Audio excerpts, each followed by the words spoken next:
नमस्कार दर्शक बंधु, आज हूँ जून 20 तारिख शनिवार। चलतु आज दिन केतोटी गुरुत्वपूर्ण खबर उपर नजर पकाइबा। ता पूर्व चैनल टी नुआ करी आसीथिले लाइक शेयर सब्सक्राइब करी कमेंट माध्यम जणाइदेवे कौ जिल्लारू देखुचंती, कारण एहीपरी नुआ अपडेट सर्वप्रथमे देखिपारे। प्रथम खबर 128 डाक्तर को दंड, 5 वर्षरू अधिक समय है काम करूनाहांती। राज्य सरकार अधीन रे कार्य करुवा 128 जन डाक्तर प्राय 5 वर्ष है हॉस्पिटल आसु नथिले कि रोगी को देखु नथिले। कहीं डाक्तरखाना आसु नथिले से संक्रांत रे उपरिस्थ अधिकारी किंबा स्वास्थ्य विभाग रे मध्य जणाउ नथिले। स्वास्थ्य विभाग पक्षरु बहुत खलताल हेला परे किछि जणा पड़िला नाही। एपरिकी सेमानंक स्थिति विषय रे जणाइबा पई खबर कागज रे भी विज्ञापन दिया जाइथला, किंतु किछि उत्तर मिलिला नाही। शेषरे एही 128 जन डाक्तरंक उपरे श्रृंखलागत कार्यानुष्ठान नेबाकू गतकाली मुख्यमंत्री मोहन चरण माझी स्वास्थ्य विभाग को निर्देश देइछंती। सेहीपरि कंधमाल हॉस्पिटल पूर्वतन मेडिकल ऑफिसर डाक्तर विचक्षण पाणिग्राही को मुख्यमंत्री सरकारी सेवारू बहिष्कृत करिछंती।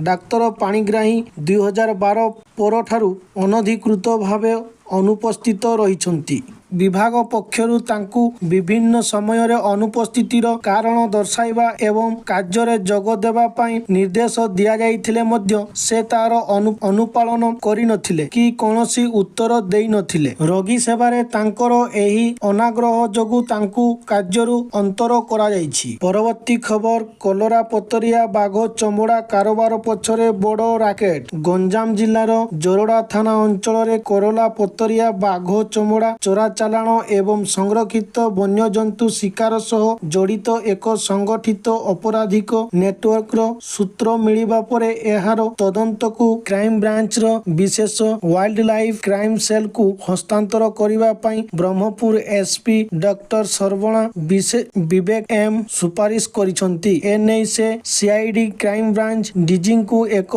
विस्तृत पत्र प्रेरण करिथिबा जणा पड़िछि। परवर्ती खबर सौम्य हत्या मामला रे बड़ कार्यानुष्ठान नेले मुख्यमंत्री डीजी दयाल गंगवार निलंबित। बालियंतारे जीआरपी कनेस्टेबल सौम्य रंजन स्वाई को पुलिस उपस्थिति रे पिटी हत्या मामला रे विवादीय होई पड़िथिबा 1998 बैच रो IPS officer ADG Dayal Gangwar को गतकाली मुख्यमंत्री मोहन चरण माझी निलंबित करिसंती। ओडिशा को आसीबो इलेक्ट्रिक बस। मध्यप्राच्य युद्ध परे तैल संकटर प्रभाव समस्ते अनुभव करिसंती। एहाकू आखि आगरे रखी राज्य सरकार आम बस सेवारे ईवी को गुरुत्व देइछंती। क्रूड पक्षरु सारा ओडिशा रे चलीथिबा 760 टी आम बस को 380 टी केवल इलेक्ट्रिक गाड़ी होइथिबा बेले आगकू आहुरी 400 इलेक्ट्रिक बस एही सेवारे जोड़िबाकू राज्य सरकार योजना करिसंती। एहा बाद हाइड्रोजन बस भी चलाचल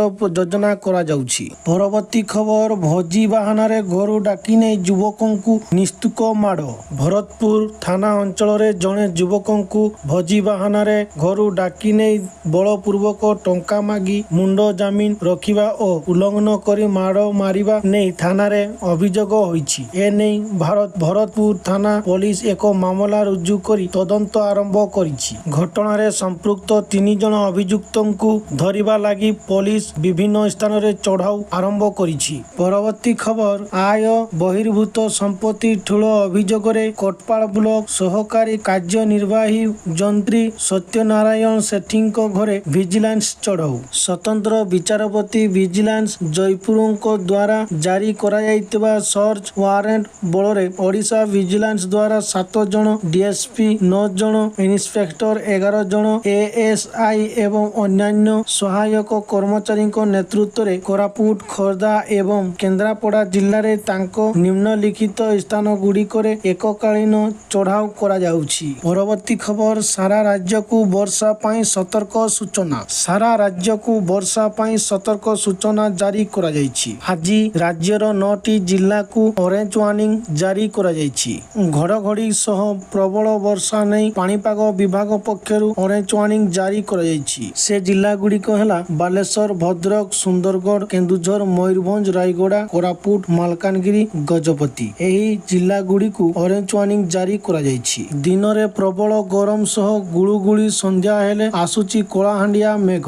ଆଗାମୀ 3 ଦିନ ଯାଏ ଝଡ଼ ବର୍ଷା ନେଇ ପାଣିପାଗ ବିଭାଗ ପକ୍ଷରୁ ସାରା ରାଜ୍ୟକୁ ଆଲର୍ଟ ଜାରି କରାଯାଇଛି। ଆଜି କାଳବୈଶାଖୀ ପାଇଁ 14 ଜିଲ୍ଲାକୁ ଅରେଞ୍ଜ ୱାର୍ଣ୍ଣିଂ ଏବଂ 16 ଜିଲ୍ଲାକୁ ୟେଲୋ ୱାର୍ଣ୍ଣିଂ ଜାରି ହୋଇଛି। ରାଜ୍ୟର ଅଧିକାଂଶ ସ୍ଥାନକୁ ଘଡ଼ଘଡ଼ି ବର୍ଷା ସହ 50ରୁ 60 କିଲୋମିଟର ପବନ ବହିବାର ସୂଚନା ଜାରି ହୋଇଛି। ପରବର୍ତ୍ତୀ ଖବର, ରାଇରଙ୍ଗପୁରରେ ପହଞ୍ଚିଲେ ରାଷ୍ଟ୍ରପତି। ରାଇରଙ୍ଗପୁରରେ ପହଞ୍ଚିଲେ ରାଷ୍ଟ୍ରପତି ଦ୍ରୌପଦୀ ମୁର୍ମୁ। ନିର୍ଦ୍ଧାରିତ ସମୟ ପ୍ରାୟ 2 ଘଣ୍ଟା ବିଳମ୍ବରେ ପହଞ୍ଚିଥିଲେ। ପ୍ରତିକୂଳ ପାଗ ଯୋଗୁଁ ଆକାଶ ବଦଳରେ ସଡ଼କ ପଥରେ ଆସି ପହଞ୍ଚିଥିଲେ। ଓଡ଼ିଶା ଗସ୍ତରେ ରାଷ୍ଟ୍ରପତି ଦ୍ରୌପଦୀ ମୁର୍ମୁ।